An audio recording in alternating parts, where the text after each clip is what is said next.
একটু মনে করিয়ে দেই, আওয়ামী লীগ তো আওয়ামী লীগকেই ডাকে। তাজউদ্দিন সাহেবের নাম ওখানে বলা হয়েছে না, জাতীয় চার নেতার নাম বলা হয়েছে না, মুক্তিযুদ্ধের সর্বাধিনায়কের নাম বলা হয়েছে না।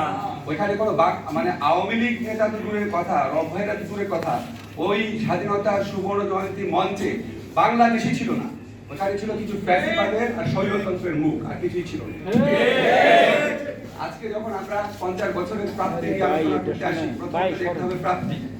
তো 50 বছরের প্রাপ্তি তো এত আলোচনার তো স্কোপ নাই। আমরা খালি অল্প কত দিনে, গত কয়েক দিনে, কয়েক সপ্তাহে কি ঘটেছে ওটা দেখি। গত কয়েক সপ্তাহে আমরা দেখেছি আমাদের পুলিশ প্রধানকে নিষেধাজ্ঞা দেওয়া হয়েছে আন্তর্জাতিক পর্যায় থেকে। আমাদের সাবেক সেনা প্রধান, কিছুদিন আগে সেনা প্রধান ছিলেন, ওনার ভিসা বাতিল হয়েছে। আমাদের একজন সাবেক প্রতিমন্ত্রী, তাকে কানাডা থেকে গলা ধাক্কা দিয়ে বের করে দেওয়া হয়েছে, ঢুকতে দেওয়া হয়নি। আমাদের একজন এমপি পাপুল কুয়েতে মানব পাচারের দায়ে কারাদণ্ড পেয়েছে। আরেকটু পিছনে যদি যাই, আমরা দেখব যে এটা এমন একটা দেশ, এই দেশে অনেক অনাচার হয়েছে, অনেক অত্যাচার হয়েছে, অনেক মানে অসাম্যমূলক ঘটনা ঘটেছে।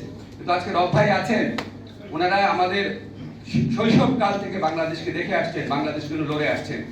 রব ভাই, পাকিস্তান আমলে, ব্রিটিশ আমলে, বাংলাদেশ আমলে কোন আমলে কি কেন্দ্রীয় ব্যাংকের টাকা লুটপাট হয়েছিল? কোন আমলে কি বালিশের দাম 40,000 টাকা ছিল? না। কোন আমলে কি দিনের ভোট রাতে হয়েছিল? না। কোন আমলে কি মানুষ ঘুমাচ্ছে ঢাকায়, উঠার পর থেকে গুম হয়ে এসে চলে গেছে শিলং সীমান্তের ওপারে? এগুলি কখনো ঘটেছে? না। এর চেয়ে জঘন্য অবস্থা বাংলাদেশের ইতিহাসে কখনো ছিল না, অন্য আমলে কখনো ছিল কিনা জানি না। আজকে যখন আমরা কেমন আছি বলা হয়, আমাদেরকে অবশ্যই মনে রাখতে হবে যে আমরা কেমন আছি এটা আমরা বিবেচনা করবো আগের আমলের তুলনায়। আমি সবসময় বলি যে আগের আমলে কি এই ঘটনাগুলো ঘটেছিল?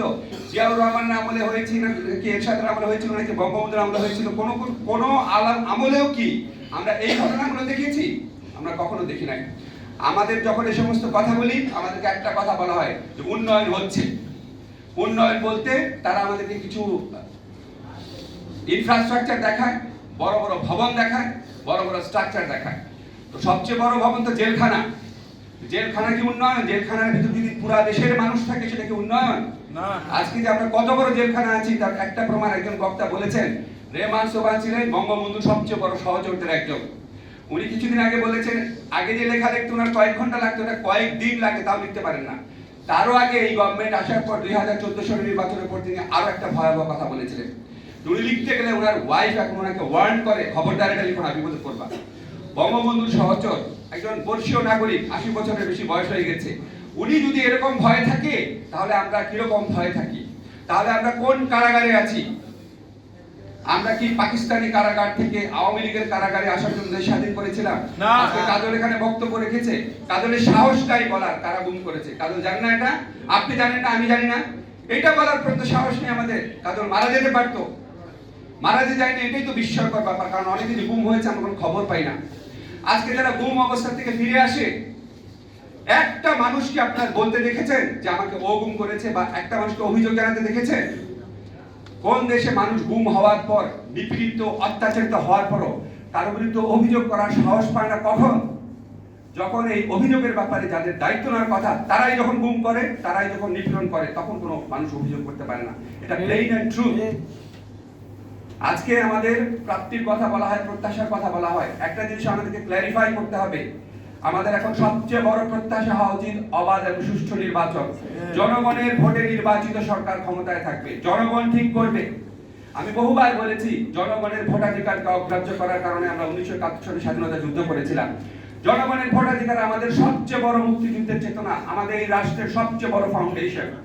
এটাকে আজকে অগ্রাহ্য করার জন্য নানান যুক্তি দিচ্ছে কিছু বদমাইশ লোকজনকে। আপনারা দেখবেন তারা বলবে নির্বাচন দিয়ে কি দরকার, নির্বাচন দিয়ে কিছু হয় নাকি, বিরোধী দল তো সংসদে আসে না, বিরোধী দল তো ভূমিকা পালন করে, নির্বাচন হলেই কি আর না হলেই কি। এরা হচ্ছে শুধু স্বৈরতন্ত্র না, এরা প্রকারান্তরে সামরিক শাসনের পক্ষপাতী, এরা প্রকারান্তরে অনির্বাচিত সরকারের পক্ষপাতী। শুধু যদি নির্বাচন হয়, বিরোধী দল যদি সংসদে নাও যায়, যদি দায়িত্বশীল ভূমিকা পালন নাও করে, তাহলে অন্তত দুইটা বেনিফিট আছে। কোন সুস্থ মাথার মানুষের এটাকে অগ্রাহ্য করার উপায় নাই। এক হচ্ছে, যদি আপনার সুষ্ঠু নির্বাচন হয় তাহলে ক্ষমতাসীন সরকারের ক্ষমতা হারানোর ভয় থাকে। আমরা দেখেছি 1991 সাল থেকে আজ পর্যন্ত তাই হয়েছে। সুষ্ঠু নির্বাচন হলে অ্যান্টি ইনকামবেন্সি ফ্যাক্টরের কারণে ক্ষমতাসীন দল ক্ষমতা হারায়। তার যখন ভয় থাকে সুষ্ঠু নির্বাচন হবে 5 বছর পর আমি ক্ষমতা হারাতে পারি, তখন সে চুরি, অত্যাচার, নিপীড়ন কম করে কারণ জানে 5 বছর পর যখন আমি ক্ষমতা হারাবো আমাকে জেলে যেতে হবে, মামলা খেতে হবে, আমার সকল অপকর্ম ফিরিস্তি তুলে ধরা হবে। এই ভয়ের কারণে সে অন্যায়, অবিচার, নিপীড়ন কম করে। এই ভয়টাই যদি চলে যায় যে আমি যতই অত্যাচার করি, ধর্ষণ করি, ব্যাংক লুট করি, প্রকল্পের টাকা আত্মসাৎ করি, যা ইচ্ছা করি, আমার কোনো শাস্তি হবে না, তাহলে তার অত্যাচার, নিপীড়ন, দুর্নীতি সীমাহীন হয়ে ওঠে। তো কমন সেন্সই বলে মানুষের। সুষ্ঠু নির্বাচন হলে আরেকটা বড় বেনিফিট থাকে। এখানে ইলিয়াস বলেছে সুষ্ঠু নির্বাচন হলে আমি যদি আপনাদের ভোটে নির্বাচিত হই, আপনাদের মন জুগিয়ে যদি নির্বাচিত হই, তাহলে আমার একটা কৃতজ্ঞতা থাকবে আপনাদের প্রতি যে আপনারা আমাকে ভোট দিয়েছেন, ওনারা দেয়নি, আপনারা দিয়েছেন, আপনাদের ভোটে জিতেছি। ফলে আমার একটা কৃতজ্ঞতা বোধ থাকবে জনগণের প্রতি। আমার একটা দায়িত্ববোধ থাকবে যে ওরা আমাকে জিতিয়েছে, 4-5 জনের বিরুদ্ধে আমাকে তারা শ্রেষ্ঠ প্রার্থী মনে করেছে। আমার কৃতজ্ঞতা বোধ আর দায়িত্ব থাকবে আপনাদের প্রতি। আর আমাকে যদি গুন্ডা সন্ত্রাসী জিতায়, আমাকে যদি অসৎ পুলিশ কর্মকর্তার প্রশাসন জিতায়, আমার দায়িত্ববোধ আর কৃতজ্ঞতা থাকবে তাদের প্রতি, যা ইচ্ছা তাদেরকে আমি করতে দেব। আর দায়িত্ববোধ থাকবে সেই নেতার প্রতি যাকে টাকা দিয়ে আমি নমিনেশন পেয়েছি। এগুলো তো সিম্পল জিনিস। বিরোধী দল, নির্বাচিত বিরোধী দল যদি সংসদে নাও যায়, যদি কোনো ভূমিকা পালন নাও করে, তারপরে সুষ্ঠু নির্বাচন করলে জনগণের একটা সে থাকে, জনগণের কর্তৃত্ব থাকে, জনগণের প্রতি নেতার একটা দায়বদ্ধতা থাকে। এই সামান্য কথাটা বলতে আজকে ভুলিয়ে দেওয়ার চেষ্টা করা হয় বিভিন্ন সম্প্রচার মাধ্যমে, ভাড়াটের লোকজনকে এনে, যারা এই সরকারের বিভিন্ন পর্যায়ের ক্ষমতাভোগী। আরেকটা কথা শুনবেন যে সুষ্ঠু নির্বাচন হওয়ার কি দরকার, এই প্রধান বিরোধী দল ওরা তো মুক্তিযুদ্ধের চেতনার বিপক্ষ দল, তো ওরা ক্ষমতা আছে, লাভ কি? আমার প্রশ্ন, তুমি মুক্তিযুদ্ধের পক্ষে শক্তি হলা কিভাবে? যে চুরি করে, দুর্নীতি করে, রাতের ভোট করে, গুম করে, অন্য দেশের কাছে নিজের স্বার্থ বিকিয়ে দেয়, সে মুক্তিযুদ্ধের চেতনার পক্ষ লোক? কোন ডেফিনেশনে? কোন ডেফিনেশনে? আমরা কি বাংলাদেশের 72 সংবিধান পড়ি নাই? গণপরিষদের বিতর্ক পড়ি নাই? বঙ্গবন্ধুর ভাষণ পড়ি নাই? মুক্তিযুদ্ধের চেতনা হচ্ছে অবাধ ভোটাধিকার, সুষ্ঠু গণতন্ত্র। মুক্তিযুদ্ধের চেতনা হচ্ছে অসাম্য, কোনো দুর্নীতি করা যাবে না, রাষ্ট্রীয় সম্পদ লুটপাট করা যাবে না, দেশের মানুষের উপর অত্যাচার করা যাবে না, দেশের স্বার্থ অন্য দেশকে বিকিয়ে দেওয়া যাবে না, নিজের দেশকে স্ত্রী আর অন্য দেশকে স্বামী বলে বক্তব্য দেওয়া যাবে না। এগুলি হচ্ছে মুক্তিযুদ্ধের চেতনা। যারা এগুলি করে তারা নাকি মুক্তিযুদ্ধের চেতনার পক্ষ শক্তি, আর অন্যরা মুক্তিযুদ্ধের চেতনার বিপক্ষ শক্তি। অদ্ভুত লাগে আমার কাছে। আমি আমার কাছে মনে হয় কিসের সাথে উপমা দিব এই জিনিসটা বুঝাতে। রাশেদ আর নূর একটা পদে দাঁড়ালো, তো তখন রাশেদ বলল এই পদে নির্বাচিত হইতে হলে যে নির্বাচিত হবে তার বয়স 60-এর বেশি হইতে হবে। তো নূর তখন রাশেদকে বললো তোমার তো 60 বছর না। বলে তোমার কে বলছে? তোমার 60 বছর না, আমার 72 বছর। উনি নিজে দাবি করলো 72 বছর। মানে পাগলামির তো সীমা আছে, অলৌকিক মানে অলিক কথা বলার তো সীমা আছে। আপনি কোন বিবেচনায় মুক্তিযুদ্ধের পক্ষ শক্তি? কোন বিবেচনায়? যদি আপনি বলেন আমি মুক্তিযুদ্ধের পক্ষ শক্তি, তাহলে আপনি বলতে চাচ্ছেন কি মুক্তিযুদ্ধের পক্ষ শক্তি মানে রাতের নির্বাচন, বাংলাদেশ ব্যাংক লুটপাট, মানুষ গুম করা, খুন করা, প্রতিবেশীর কাছে মাথা নুইয়ে রাখা, এগুলো মুক্তিযুদ্ধের চেতনা? এই সমস্ত ভুয়া কথা বলে বাংলাদেশের মানুষকে একটা মাত্র অধিকার আছে, শাসক গোষ্ঠীকে জবাবদিহিতার মধ্যে আনার। অবাধ এবং সুষ্ঠু নির্বাচন, সেটার থেকে বাংলাদেশের মানুষকে ভুলিয়ে দেওয়ার চেষ্টা করা হচ্ছে।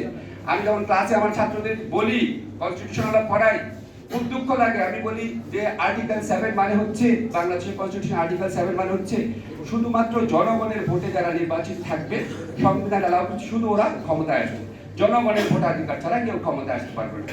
তখন তারা হাসে, বলে আমরা তো ভোট দিই না স্যার, আমাদের এলাকার লোক তো ভোট পায় নাই, ও তো মিলিটারি নিয়ে গেছে, ভোট দিতে জিতেই দেয় না। বাংলাদেশের কত কোটি মানুষকে, কত কোটি তরুণ, বাংলাদেশের কত কোটি তরুণ আছে আজকে যারা 18 বছর হয়েছে একবারও ভোটাধিকার দিতে পারে নাই? এটা কি মগের মূলক? যদি এত ভালো হন আপনারা, এত মুক্তিযুদ্ধের চেতনার পক্ষে থাকেন, আপনারা শ্রেষ্ঠ মানুষ, আপনারা জনগণের কাছে ভোটাধিকার নিয়ে আসেন। আর যদি বলেন ভোটাধিকার দরকার নাই, নির্বাচন দরকার নেই, তাহলে আবার সংবিধান চেঞ্জ করেন, চেঞ্জ করে বলেন যে যতদিন বাংলাদেশ থাকবে ততদিন আওয়ামী লীগ ক্ষমতা থাকবে, কোনো ভোটাধিকার নাই, লিখেন, লিখে দেন।